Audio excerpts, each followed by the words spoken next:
This is Capital Community College's Meet the CEO and the Deans this evening. So thank you all for attending. It is Wednesday, October 7th, 2020. Tonight we'll have a great presentation of our leadership, and we will go over some updates and give our students an opportunity to ask questions at the end. Just as a reminder and an update, this session is being recorded, this event, so keep that in mind. What we'll do is we'll do some brief introductions, name, title, how long you've been at the school, and what you do. And to go ahead and just get started, I'll introduce myself. My name is Randall Ward. I've been here at the college for 5 years in various capacities, and I'm currently the director of student activities. And with that being said, I'll now just swing it over to Dr. Harris. Good evening, everybody. It's Duncan Harris. I'm the CEO of Capital Community College, and I'm glad that everybody was able to participate tonight. One of the things that we wanted to do was make sure that students are aware of your college administration and leadership, and whether that's the CEO, the deans that we have, or our directors, and just to make sure that you know who to go to when you need some information, or who's responsible for what at the college. And so our intention is to kind of host these. Normally this would have been probably in Sentinel Hall on 11. But interestingly, one of the things that we found is that many of these virtual events afford individuals the opportunity to participate in ways in which they haven't been historically. And so I'd imagine, and maybe I'm hoping, that some folks have their kids studying homework, or that they're at their kitchen table watching and participating tonight for the next 60 minutes. And so we think we're availing ourselves in ways in which we haven't been able to in the past, and engaging with our students. And so Duncan Harris, I've been at the college. CEO means that I'm responsible for the overall operations of the college, and ensuring that we maintain our accreditation and our ability to award aid. There are a number of policies and procedures that I'm responsible for ensuring that we comply with, that come through the authority of the state and the Board of Regents. And so that's largely what I've done. And I've also responsible for assembling a team of very competent and capable professionals, which you'll get a chance to meet tonight, that are responsible for the various divisions of the college. So glad to be here. Thank you, Dr. Harris. I'll now go to Dean Dreger. Hi, everybody. Dr. Maya LaPierre-Dreger. I am the Dean of Academic and Student Affairs here at Capital Community College. And just a little bit of background about me. I've been at Capital for quite a few years now, for about 15 years, and I was faculty for a long period of time, and then about 2 years ago I stepped into the role as dean. So I was always in the computer technology labs is my background. Computer networking and cybersecurity is the field that I started in. So I've been serving as dean for a couple of years. I oversee all the academic programs here, all of our certificates, the accreditations that we have with our various programs. We have all kinds of great resources for students. We have many faculty, many tutors, our library, our academic success center, which I'll get into a little bit later on. But there's so much I could go into, but I won't get up on a pedestal right now, because I'll let other people talk. But it's really good to see you guys, and I'm pretty excited. I'm sorry we're remote, but this is our new normal, so nice to see you. All right, thank you, Dean Dreger, and we'll go over now to Dean Scappaticci. Hello, good evening, students. So I'm Dean Jason Scappaticci. I'm the Associate Dean of Student Affairs.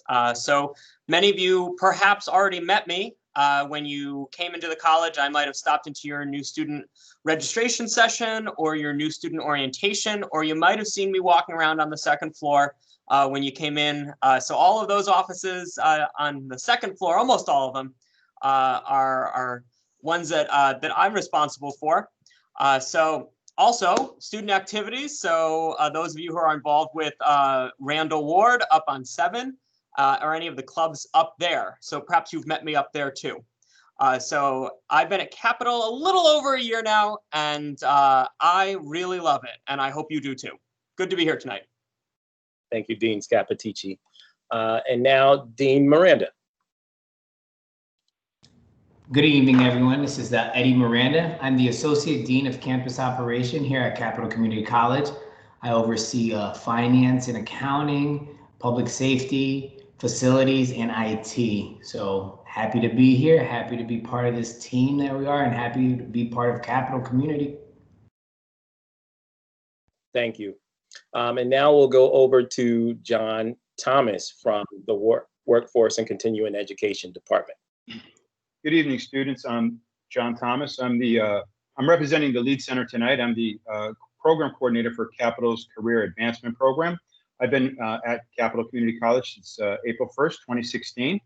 And it's been my pleasure to work with all the students to connect them to a variety of career opportunities. Thank you, John. Okay, thank you for all the introductions. And now what we'll do is we'll move directly into a couple of updates as it relates to the school. So if you could, Dean Miranda, could you please tell us any updates that you have as it relates to COVID-19 at this time? Yes, thank you, Randall. So as you're aware, I am the COVID coordinator for the college. Each college in the state of Connecticut, including the private colleges, has a COVID coordinator. We meet with DPH on a weekly basis. We have been meeting with them since the beginning of August. We will be meeting with them. It's every Thursday to go over any questions or concerns that have come up in all campuses. So as you guys are aware, we did close the campus as of March 12th, going on almost 7 months. We're almost going on 7 months. And we reopened campus in different phases. Phase 3 was the final phase where it was 85% of the classes online, 15% on ground. There is a check-in process where everyone comes in, must wear a mask, have IDs required. We do have a new check-in update people track process that we did get installed last week. We're working with public safety and IT to train individuals, and every staff member, student, and faculty will get a new ID so they can scan themselves in. This is to help with any contact tracing with DPH. Cleaning procedures.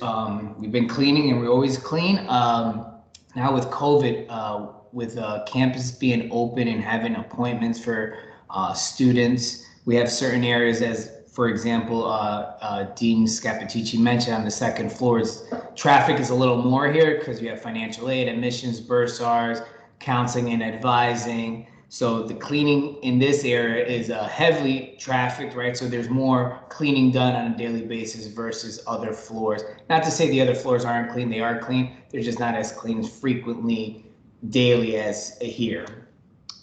There is signage across the campus for those who have stepped on campus. The elevators only requires only 3 students are required, 3 faculty or 3 people are required in the elevator.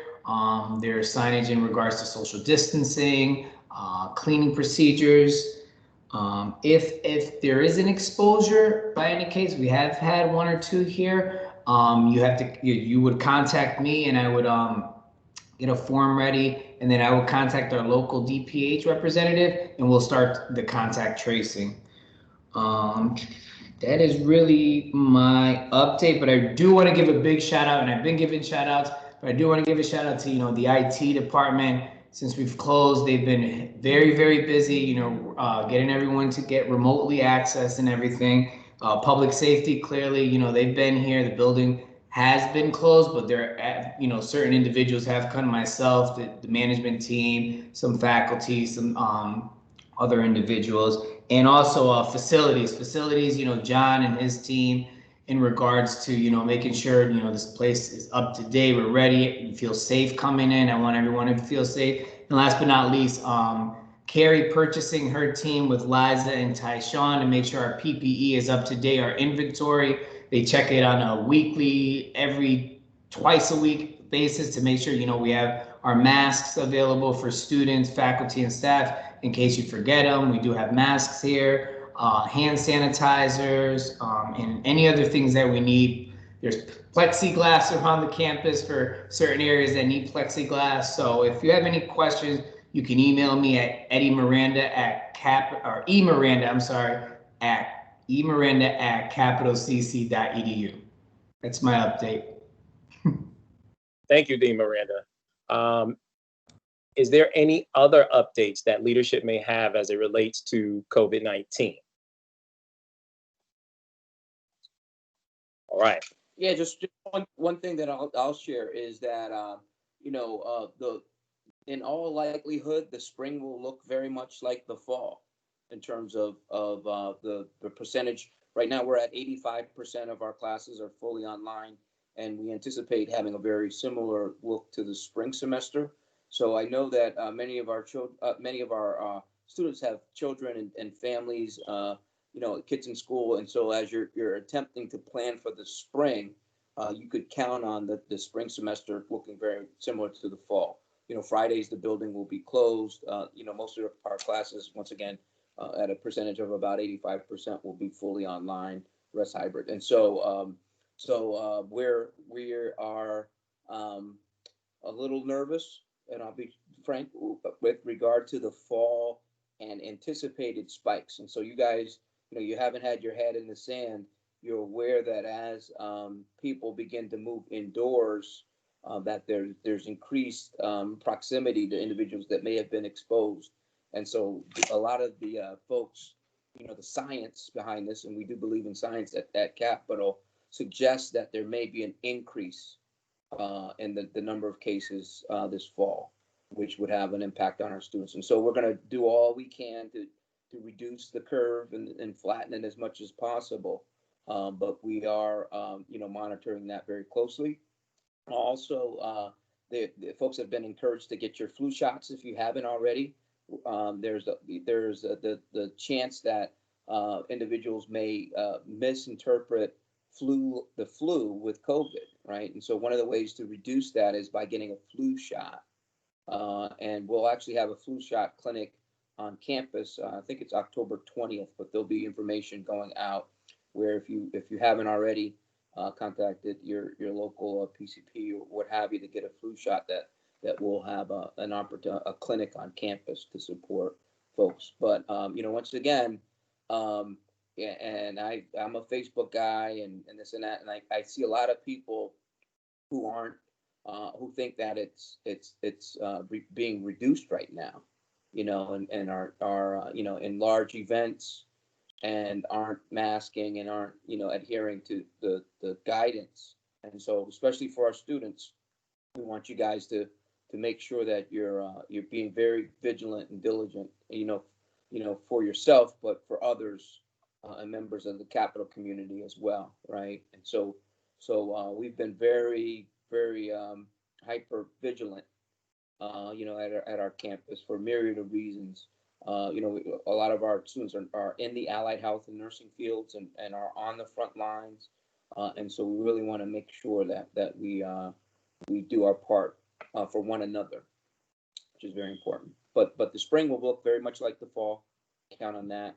And then we want you guys to be careful this fall as folks begin to move indoors. Thank you, Dr. And I'll jump on the back of what Dr. Harris just said. So a couple of other things from the academic side, a few transformations that we made to the campus. Many of you who've been to the campus before, you've been up to the 11th floor where we have our big auditorium. We've had events up there, student activities. Well, we've turned that into a giant writing lab for our English classes, for example. So rather than a classroom where you have 18 students around a table with some computers, now we have those same students in the giant auditorium. And so there's computer tables set up on the entire perimeter of the space, and there's a big horseshoe shape with separate desks through the middle of the auditorium. So we've really tried to utilize spaces in a very different way for classes that do have to happen on campus. And then for online classes, we also introduced a new format this year called LRON. Some of you might be in LRON classes, and basically what that is, we've always had online classes that are what we call asynchronous. So you don't meet at a specified time. So you go online, your instructor posts some materials, and then you do your work at your own pace. That's called asynchronous. Well, the LRON stands for Live Remote Online Instruction. And basically that is an online class, but it's at a designated specific time so that you can log in when your instructor is on and you can hear instruction and work with your instructor at that time. So it's a really different type of a format for those students who say, you know, I like being online, but I don't like not being connected with my instructor all the time. So we've included a lot of Elrond classes, and we'll have more of those types of classes in the spring schedule as well. So in case you're looking at that and you can't figure out what that Elrond thing is all about, that's really what it is. All right. Thank you, Dr. Harris, Dean Miranda, and Dean Dreger. So Dean Dreger, question for you. I believe we have some good news here at the college. So would you like to give us an update on that good news? We have all kinds of good news happening. So I have a couple of things, and another one just popped in my brain, so I'm going to write it down before I forget. So the first thing you may have heard already, we just received a huge grant. So it's a $3 million 5-year Title V grant. I see hands. Yes, this is very exciting. It's a federal grant, and it's specifically for Hispanic serving institutions. So that's institutions where we have at least 25% of our students that are Hispanic, and also for students that are low income. And so there are all sorts of resources and supports that we're going to be incorporating into students' educational experience over the next 5 years. We're going to be infusing career readiness into their academic programming, financial literacy preparation, a host of really robust supports for students with counselors and advisors that will work with them in a very, very close way. So we're really excited about this. This is something we've been working on for a while. We just got approved for that, so you'll start to see some changes in the next year or so. We also have a couple of new degree programs that we got approved in the past few months, so you'll start seeing them coming on board in the coming year. One of them is health science. This is a really big one for us because we have so many students who are interested in health fields. And we have a nursing program, we have a paramedic program, we have a radiology technology, we have medical assisting. These are some of the best programs in the state, but they're competitive. So they have a very limited number of seats of how many students can get in. So there's a lot of students who come to Capital and they're really excited about getting into the health field, and they may not make it into these really competitive programs, not because they can't make it in, there just might not be enough seats. So we've designed this health science degree as a great alternative for students to still be able to get an associate degree in a health-related field and create pathways into many opportunities in the health field. So we're very excited about this program. It should be coming on board this spring. So you should start hearing information soon and advertisements coming out. We also have a new degree that got approved to start next fall in data science and analytics. So this is something for those that are after my heart in computer technology and data science, that we finally have something in that area. So we've been creating some really neat stuff for our students. We also just received word, our medical assisting program at the college just received acknowledgement that it's the #1 program in the entire state of Connecticut for 2-year schools. And this was in a national ranking where they chose the top school from every state. So we're very excited about that for our medical assisting program. I could go on and on. Our paramedic program on the 10th floor, if you do happen to come to campus, if you go down by down to the end of the hallway where you kind of look over the street by Main Street, you'll see this giant ambulance on the 10th floor. And it's a full-scale simulation of a paramedic facility, of an ambulance lab, the actual back of an ambulance bus, so that students can go through simulations for the paramedic program. So there's a lot of really cool things that we're doing in the academic area and a lot of neat things. So we can't wait to get back on campus in a more robust way so you guys can engage in those. But that's all for now. Thank you. Awesome, Dean Dreger. Moving on, John Thomas is up next. He will give us some more updates, or some updates rather, on the Lead Center and the School of Workforce and Continuing Education. Great, thanks. Thank you, Randall.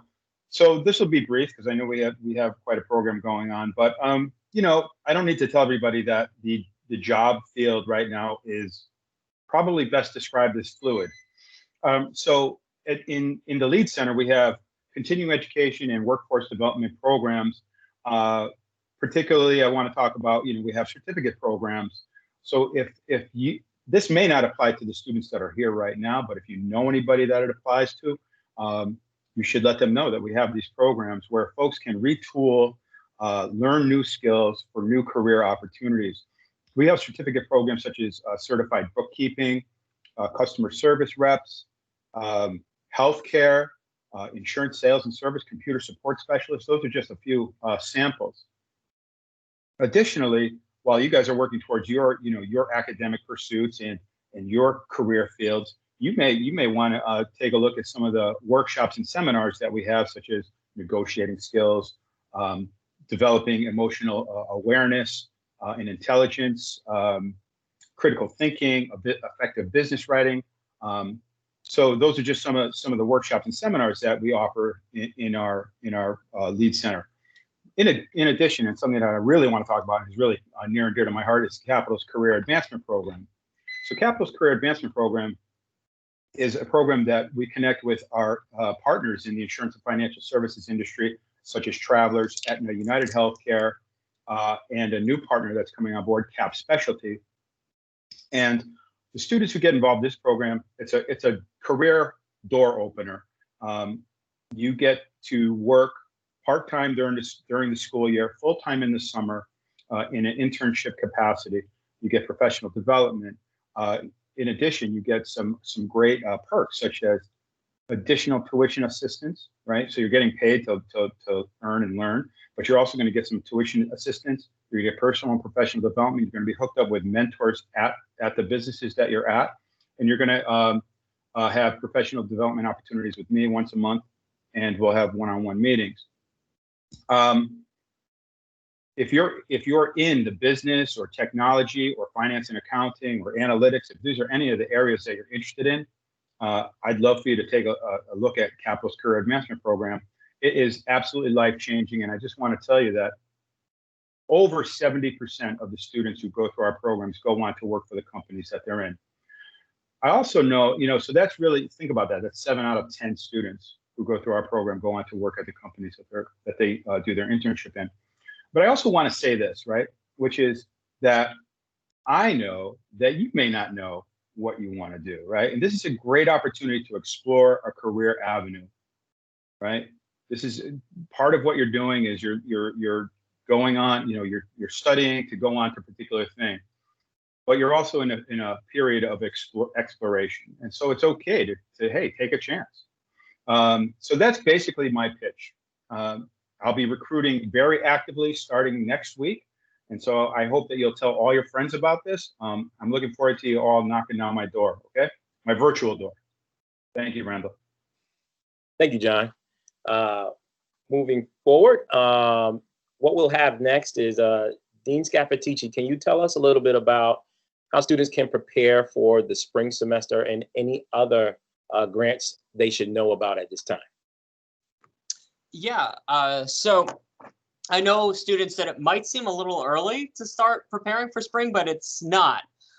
So you can start doing that right now. And really, I want to encourage you to start doing that right now. So there's a number of ways to figure out what do you need to take for spring semester. One of those is at your fingertips right now, and that's DegreeWorks, which is right in your MyComNet account.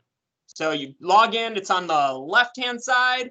You can click on your DegreeWorks, check to make sure it's pulling up the right degree for you, and then it's going to tell you what classes you've already taken. It's going to check those off with a green check. Anything that's outlined in red has a red box. That means you still need it. So DegreeWorks could be a real good first stop for you, so you can start getting some answers to those questions, and that might actually answer all your questions. Also, you can reach out to your advisor, and you might actually have your advisor as an instructor right now. So you can start by initiating that with an email to them. That would probably be the easiest way. Or you could also phone call, that'll work too. But reach out to your advisor as well with any questions that you have about next semester's coursework. And also want to remind you that our advisors and counselors are still here. They're still working. They can meet with you as well. So if you need to meet with an advisor or a counselor, please email the generic email for advising or counseling. Those are right on our webpage. And they can book an appointment. Now, remember, most appointments are going to be over WebEx. But if you are struggling with that for whatever reason, we can book you some time on campus as well. So yeah, this is the time to start preparing for that. Also want to remind you that there are very useful videos on YouTube that were made by yours truly if you have forgotten how to add and drop courses in MyComNet. So it's a quick 3-minute video. If you were here last semester or over the summer, You know that I emailed you that video a couple of times to help you out. So take a look at that.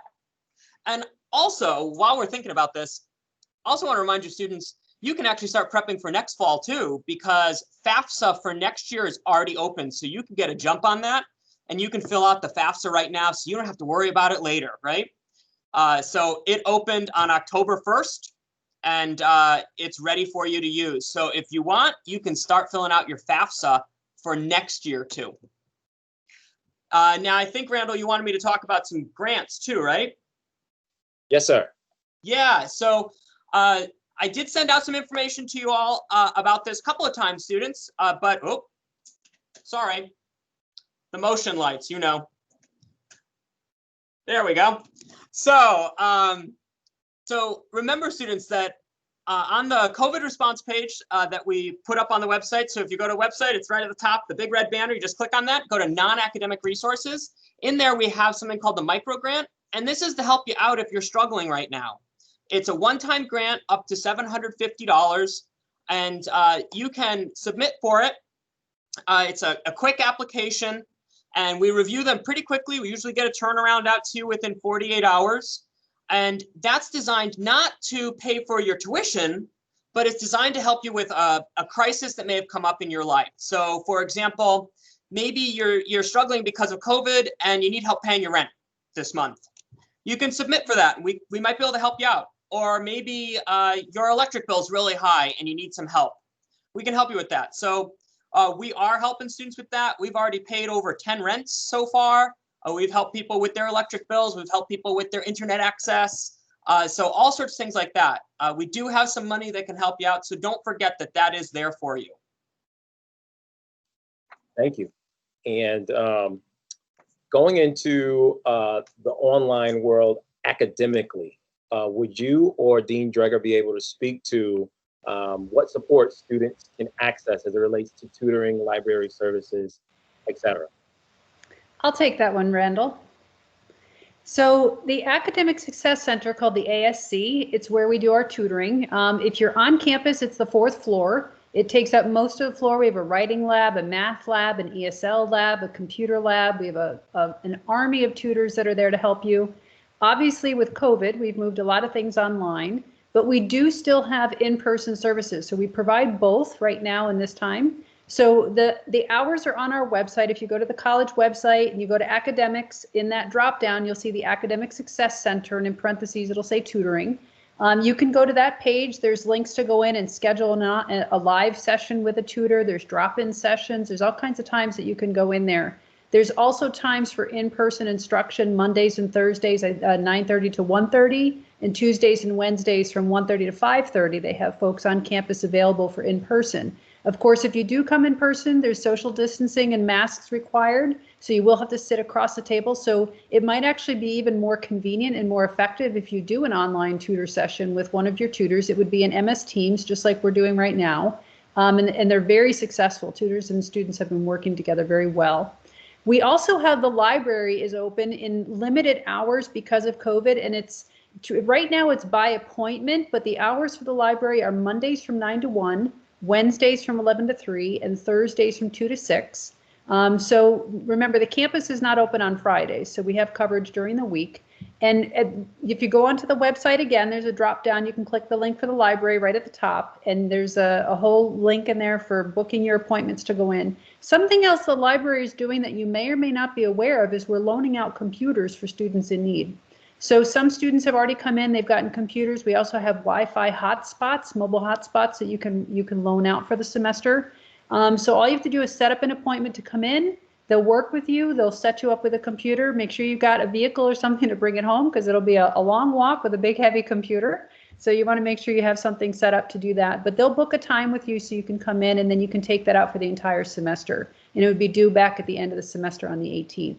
So there's a lot of other resources that are available, but all you have to do is just reach out.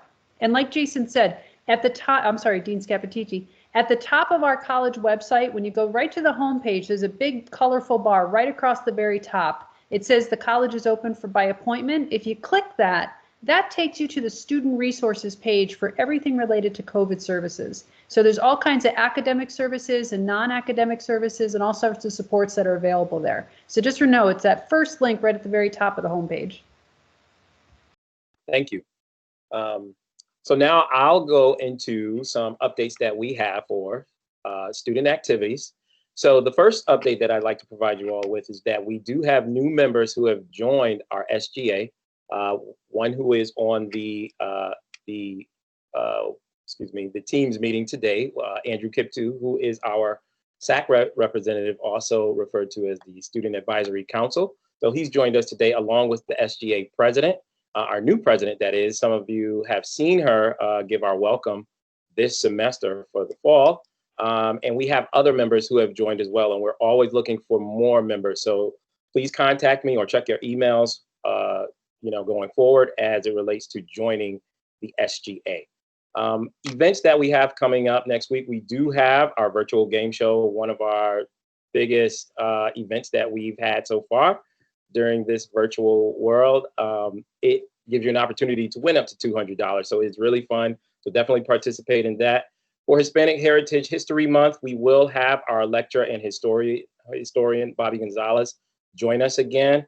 And the LASA Club will also have an event next week as well, a trivia game show. So look out for those emails coming your way.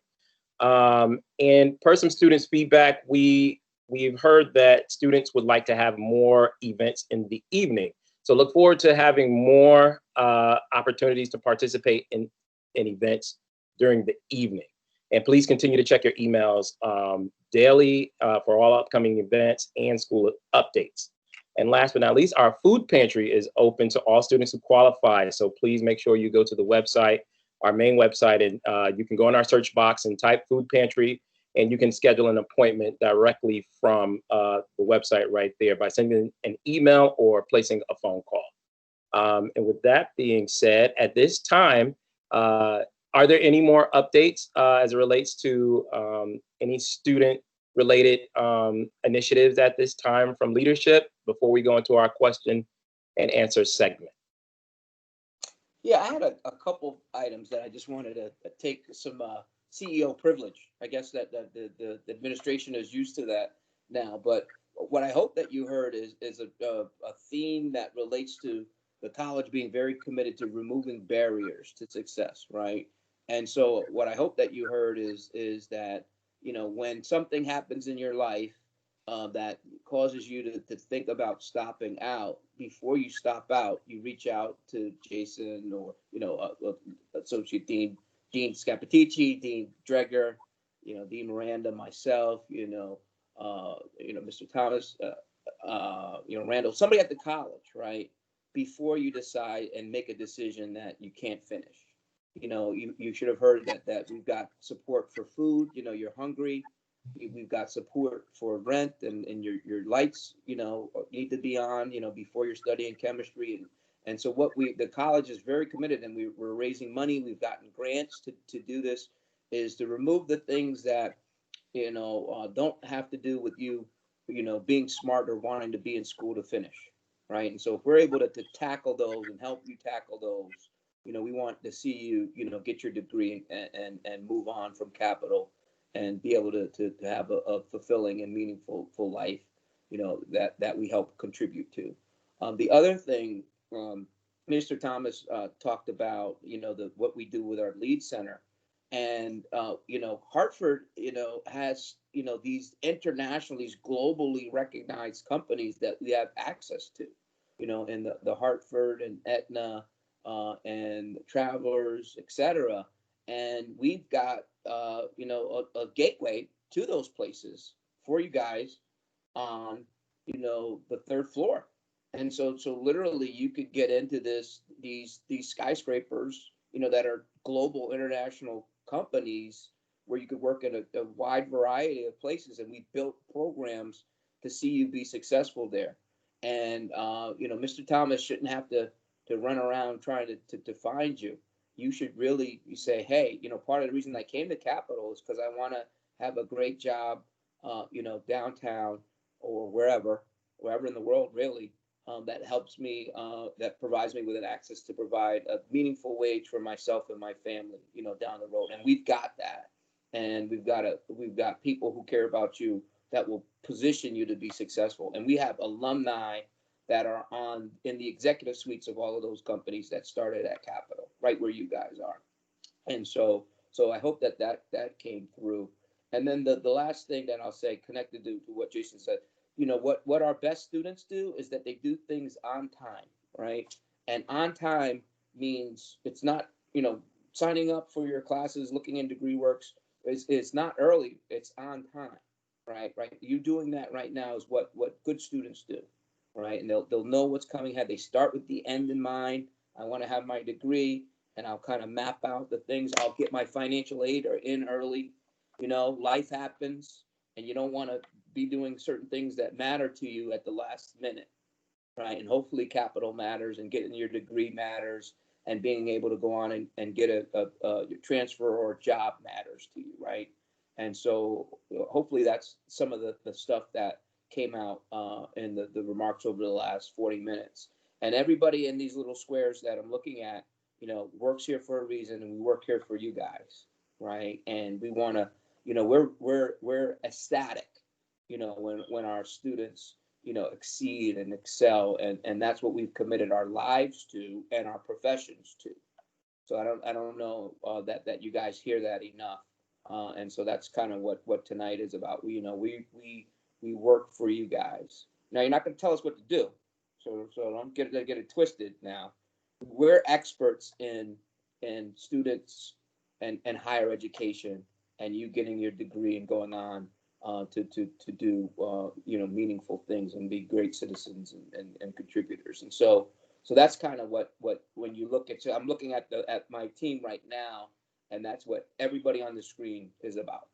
And sometimes we don't always get a chance to say that to our students, and so we're saying that to you guys tonight. So that was my CEO editorial privilege there, and so I'm not sure what's next, but let's keep going. Good stuff. Thank you, Dr. Harris, and thank you, all of our leadership, for those words of encouragement and all the updates and information that you've provided so far. Next, what we'll go into now is we now get to hear from the students. So we have our new SGA president, Ivy Santiago, who's now going to ask a couple of questions, and any one who feels like they want to take on that question, please go ahead and answer those questions. So good evening, Ivy. Welcome, our new SGA president. Good evening, everyone. So I have 2 questions for Dean Miranda. So the first question is, forecasting ahead, what safety precautions will be enforced once campus is fully open? We'll follow, the governor's CDC guidelines to make sure that, we're meeting the state guidelines. Of course, if we go back fully, it would depend on where we're at with COVID. I mean, do we wear masks? Are we still wearing masks? Are we still socially distancing? Are the classrooms still, spread out a certain way? So like I mentioned before, we meet on a weekly basis with the DPH. So we get feedback guidelines from them, and then we address it and present it to the community. Next is there any idea as to when we will fully come back to campus? Let me check my crystal ball. Hold on. You know what? We don't know. March 12th, I'm not gonna lie, Dr. Harris and I remember we talked briefly, and a few other of us. I said in 2 weeks we'll be back, and then it changed to 4 weeks, and I said we'll be back by mid-April, and then it changed indefinite. And honestly, I thought by June it would be all gone, but I don't know. Now that we're hearing on the news, the possible vaccine, who's going to be the first to take the vaccine.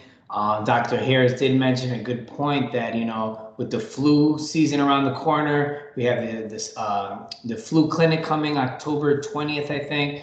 Maybe, getting the flu shots, could mitigate, the chances of you getting COVID, or, identifying the two different. So as of right now, we don't know, but hopefully soon. What, let me jump on the piggyback on that. Ivy, and one of the things that you could be assured of is that it won't be before it's safe to come back.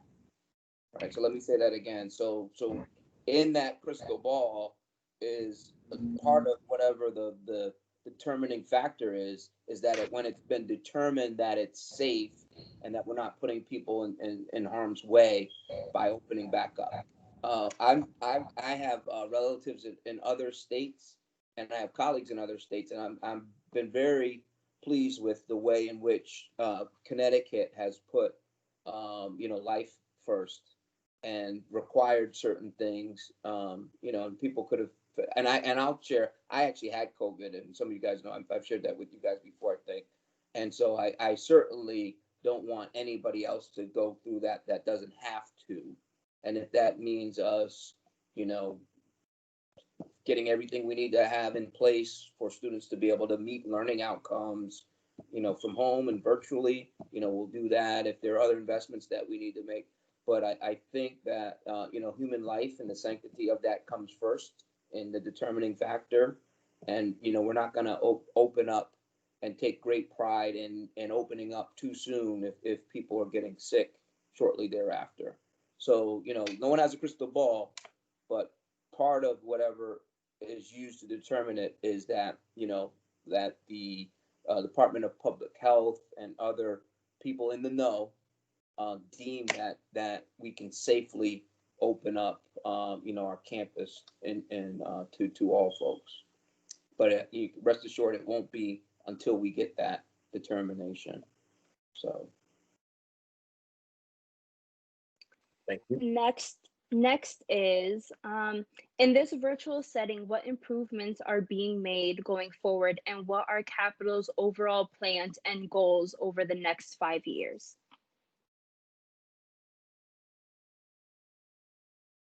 Well, I guess I'll jump in on that one.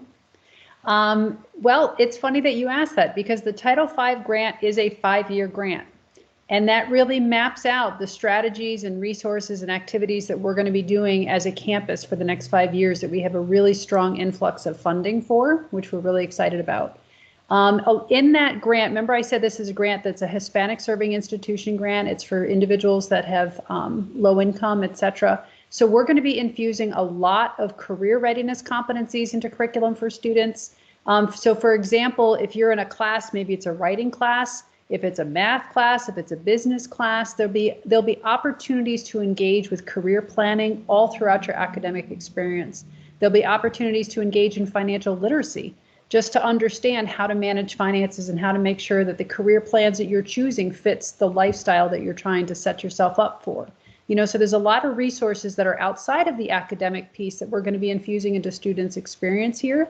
We're going to be bringing in all sorts of new technology. We're going to be bringing in, we'll be designing an online web portal for students to see a lot of these different types of tools.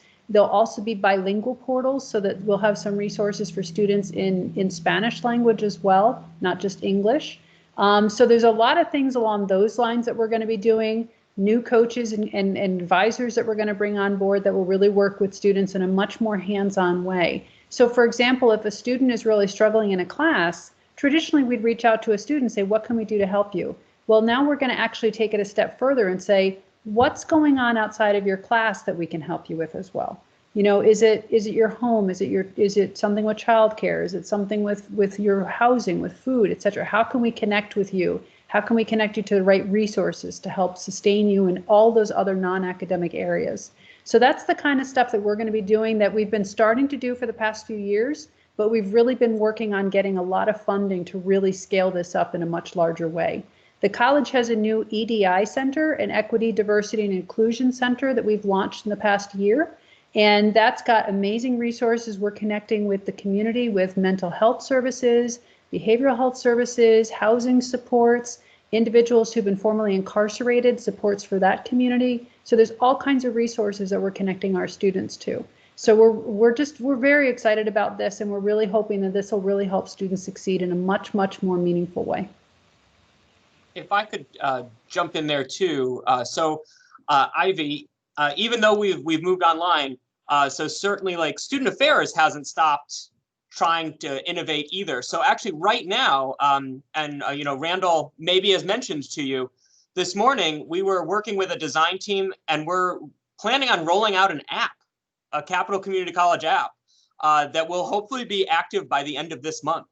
And this app is gonna, alert you to like events on campus, when it's time to fill out that FAFSA, when does registration open? You'll get an alert if you download the app and you sign up for the app. You'll get it right to your phone, because we know, well, lots of people live on those phones today, right?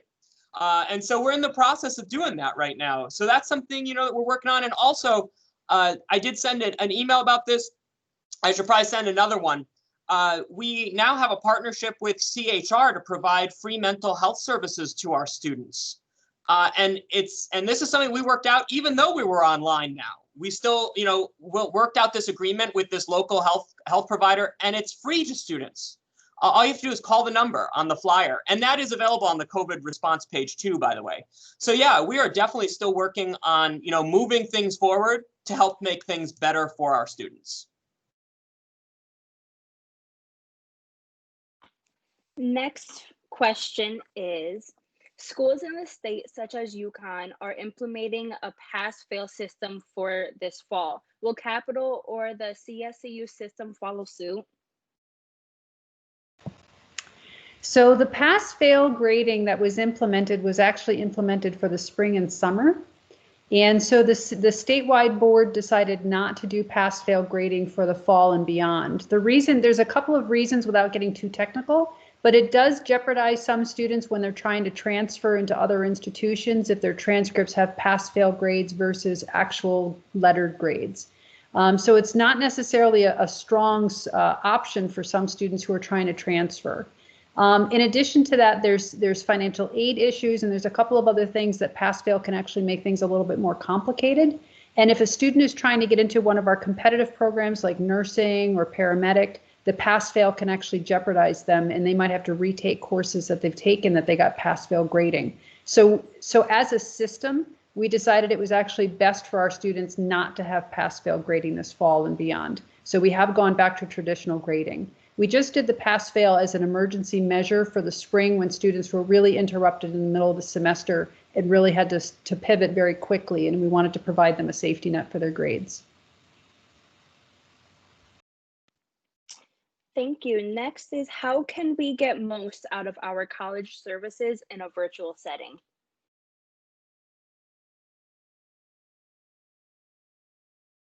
So I can jump in on that. I would say one of the ways to get the most out of them is to make sure that you're using them.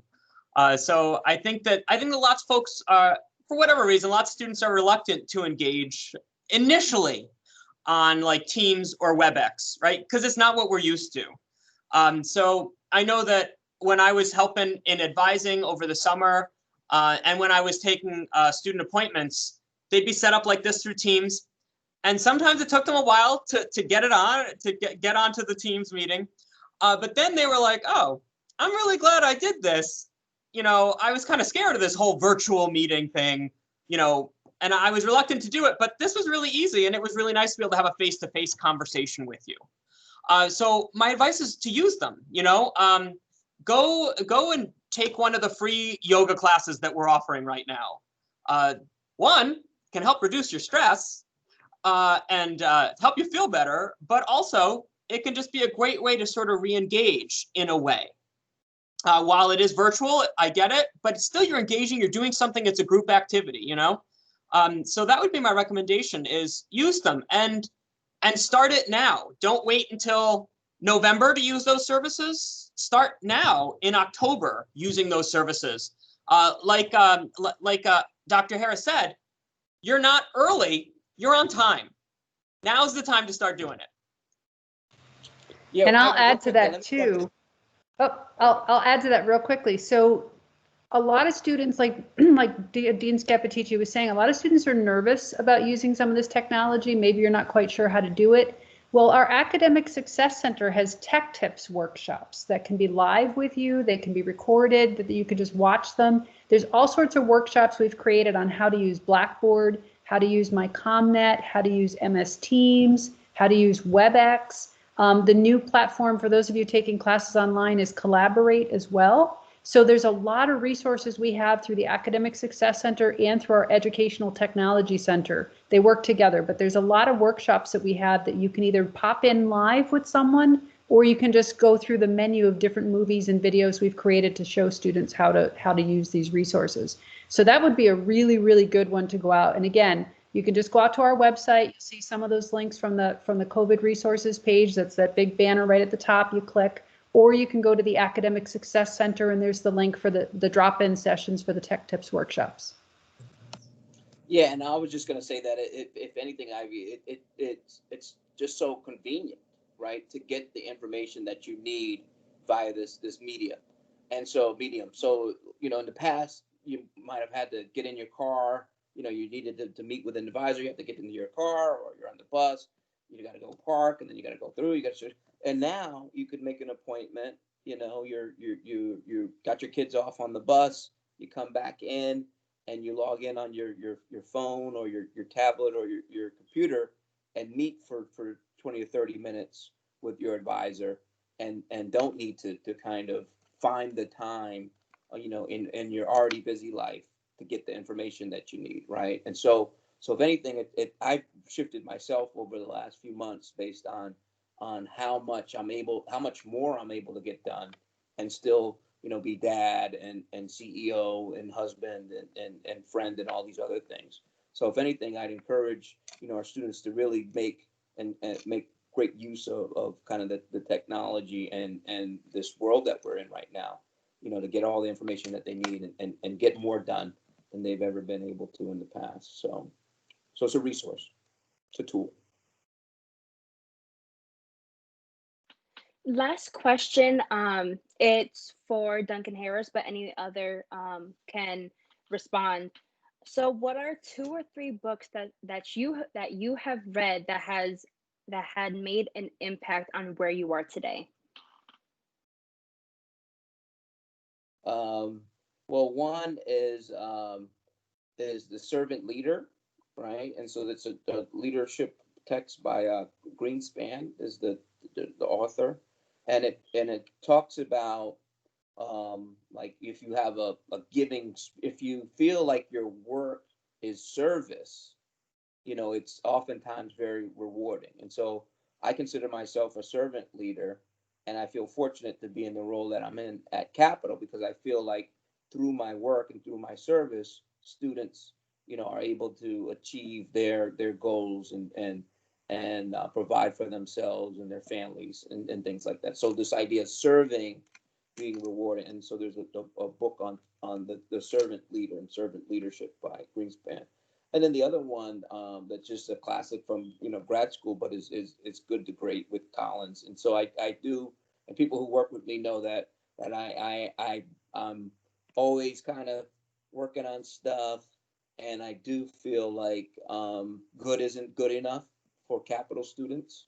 And so with our folks that have the benefit of working at the college, that we really need to be great for our students, because that gets them to where they need to be. And it's about you guys. It's not about us, right? And so I do feel like, us, we've always had a solid college, and, met all the needs, but what is a great college? I always talk about us being a vanguard college, and that Hartford needs us to be great. Good doesn't get us to where we need to be as a community, and it's not acceptable for you guys, for us to just be good, and that we need to be great for you guys. And there's a book, Good to Great, which really talks about kind of having that mindset and wanting to be the best, not just for yourself, but for the folks that you're working for.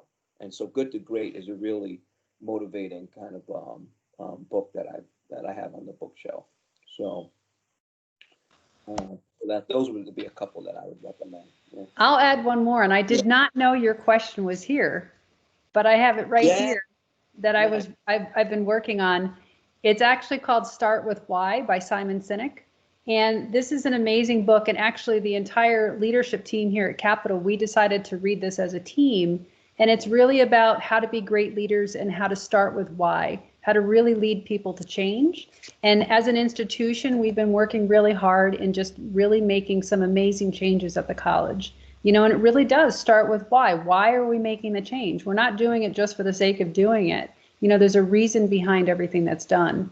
So it's a very motivational book. In fact, there's a great, if you go out to Google, they have some great little animated videos about, you know, what this is all about. It's, you know, quick little snippets. I would encourage you to check it out. He's an amazing author and he's got a really great things to say. So honestly, I didn't know the question was coming, but it's a good one. All right. Thank you all for that information, Dr. Harrison, Dean Dreger. I guess we're at the end of our program now. A lot of great information, a lot of great. Wait a minute. CEO privilege again. And what I'd like to ask Ivy a question. And what I'd like to ask is why did you choose Capital? And you know, do you feel that you made it the right choice? Right, and do you feel kind of comfortable about that? So why did you pick Capital, and tell us about that decision? So actually, I knew that I wasn't financially ready to go to a university, and I knew that going to a community college was a lot cheaper and the best option for me. Not to mention my cousin, she was president of the SGA, if you know her, Jalissa Stavola. She attended Capital and she told me everything that they offer. So I was like, you know what? Okay, when I graduate from high school, let me apply. So I applied, got in, and honestly, it's like the best decision I've ever made. Like I'm comfortable with the decision. I'm happy, and now I'm president of the SGA. So I couldn't be any happier. All right, Randall, now you can wrap up. Thank you. And that wasn't scripted either. Yeah. No problem. I just see that we're at the hour now, so I didn't want to hold anyone up. But thank you all for joining and attending this event. This is, once again, our event where we meet our CEO and our deans here at Capital Community College. It's an honor and pleasure to hear everyone speak tonight. So with that being said, I hope you all have a good night, and hopefully we can do this again. So thank you and have a good evening, everyone. Thank you, Randall. You did a great job this evening. And thank you, Ivy, and thank you, Andrew, for coming as well. Thank you. Take care, everybody. Bye-bye. Good night.